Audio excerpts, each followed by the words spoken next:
اور یہ بھی حکم ہے کہ اللہ کی راہ میں مال خیرات کیا جائے، یہ بھی حکم ہے۔ آپ کر سکتے ہیں مال خیرات کرتے ہوئے کسی کو ایصال ثواب اگر آپ کرنا چاہیں تو وہ نیت بھی آپ کر سکتے ہیں، کوئی ایسا مسئلہ نہیں ہے۔ مال کن لوگوں کو دیا جائے ان کا بھی یہاں مختصراً ذکر ہے۔ پھر قصاص کا ذکر فرمایا گیا، اور پھر اس کے بعد روزے کے احکامات، یعنی رمضان شریف کے روزوں کی فرضیت، کس صورت میں روزے رکھے جا سکتے ہیں، اور یعنی اس کی جو فرضیت ہے یہ نص سے ثابت ہے، اور ہر عاقل بالغ مسلمان پر یہ روزے اس طرح فرض ہیں۔ رب نے فرمایا فمن شہد منکم الشہر فلیصم،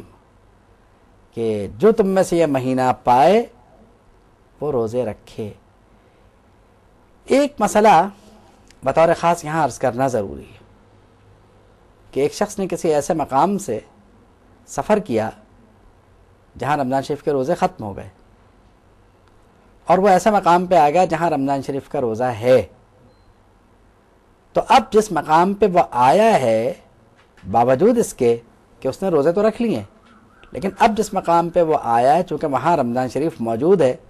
تو اس آیت کریمہ کے تحت اسے وہ روزہ رکھ لینا چاہیے۔ مطلب یہ ہے کہ چونکہ وہ ایسے مقام پر ہے جہاں روزہ فرض ہے اور جہاں روزہ موجود ہے، تو اب آیت کریمہ ہے فمن شہد منکم الشہر فلیصمہ، تو تم میں سے جو اس مہینے کو پائے وہ روزہ رکھ لے۔ پھر اس مبارک صورت میں حج کا ذکر کہ حج کس طرح کیا جائے، قربانی کس طرح کی جائے، اور پھر وہ تمام باتیں جن کی تفصیل تقریباً عرض کی جا چکی ہے۔ اب چونکہ سورہ بقرہ کے خاتمے کا،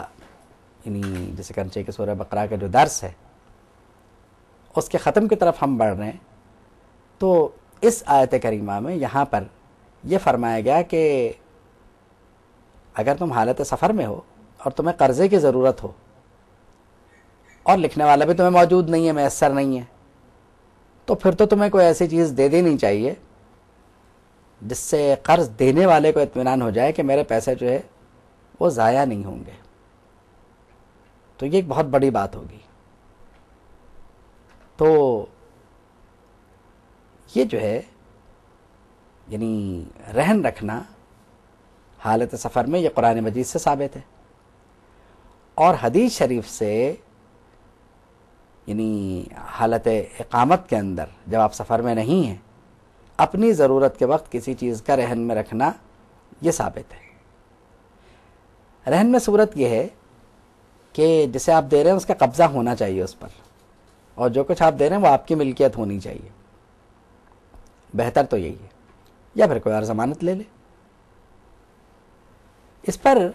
ایک بڑی دلچسپ حدیث شریف ذہن میں آ رہی ہے، وہ یہ ہے کہ اگر اللہ پر بھروسہ کیا جائے تو بہت سارے مسائل انسان کے حل ہو جاتے ہیں۔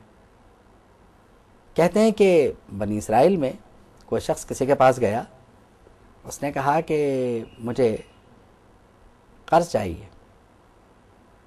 تو اس قرض کی مالیت تقریباً 1000 دینار تھی۔ اس نے کہا بھئی مفہوم حدیث عرض کر رہا ہوں، اس نے کہا گواہ لاؤ، اس نے کہا اللہ کی گواہی کافی ہے۔ اس نے کہا اچھا کوئی ضمانت لے آؤ، اس نے کہا اللہ کی ضمانت کافی ہے۔ وہ مان گیا، اس نے پیسے دے دیے، اس کو 1000 دینار دے دیے، مدت بھی طے ہو گئی۔ اب جب مقررہ مدت کا وقت آیا اور مدت پوری ہونے لگی، تو یہ کسی وجہ سے کشتی نہ ملنے کی وجہ سے دریا جو کہ پار نہیں کر سکتا تھا، تو وہاں پہنچنے کا بھی سوال نہیں تھا، اور اب یہ بات تھی کہ مدت پوری ہو رہی تو کیا کیا جائے، پیسے اس کے پاس موجود تھے، وہاں پہنچنے سے قاصر تھا۔ تو اس نے کیا یہ کہ ایک لکڑی اس کو ملی، اس کو اس نے چیرا، اور اللہ کے توکل پر، اللہ کا بھروسہ کر کے وہ 1000 دینار اس میں ڈال کر اس نے عرض کیا کہ مالک و مولا، تو جانتا ہے کہ میں وہاں پہنچنے سے قاصر ہوں، اور اس لیے یعنی یہ پیسے جو ہے میں اس طرح دریا میں ڈال رہا ہوں، تو اس نے وہ پیسے جو تھے اس لکڑی میں رکھ کے دریا میں ڈال دیے کہ یا رب تو یہ پیسے کسی طرح اس تک پہنچا دے۔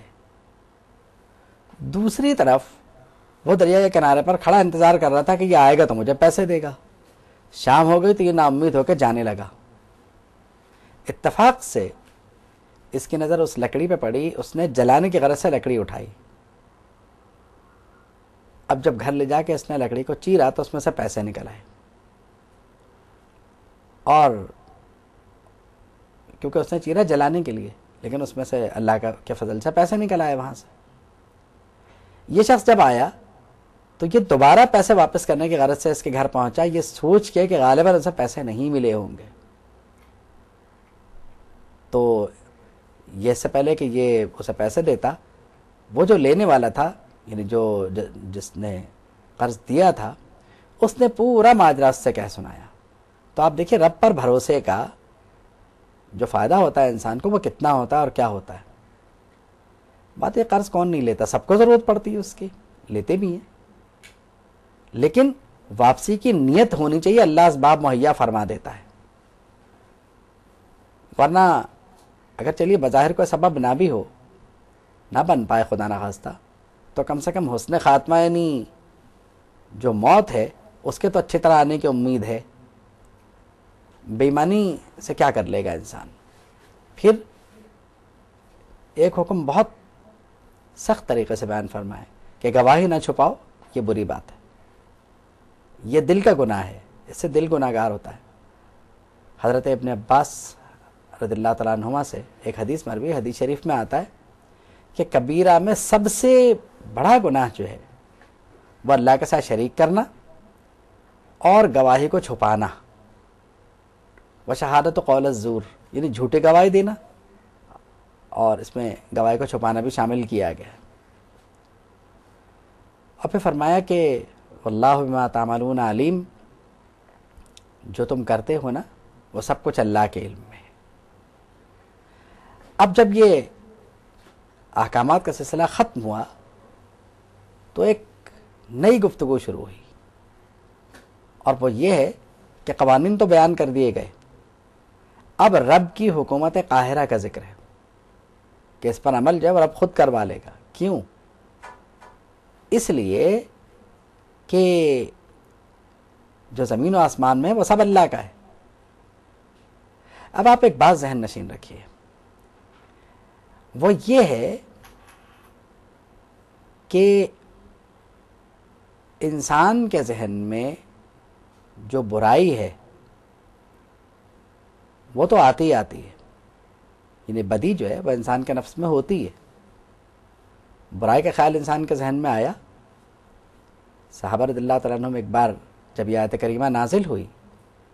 تو صحابہ رضی اللہ عنہم حضور کے بارگاہ میں حاضر ہوئے، کہنے لگے، عرض کیا کہ یا رسول اللہ صلی اللہ تعالیٰ علیہ وسلم، کبھی ایسا ہوتا ہے کہ ہمارے دل میں خیال آ جاتا ہے برائی کا، اور کبھی ایسا ہوتا ہے کہ ہم قصدن اسے کر لیتے ہیں، کبھی ایسا ہوتا ہے کہ مجبوراً کوئی ہم سے کروا لیتا ہے، تو اب اگر تھوڑی تھوڑی سی بات پہ پکڑ ہونے لگی تو ہم تو گئے۔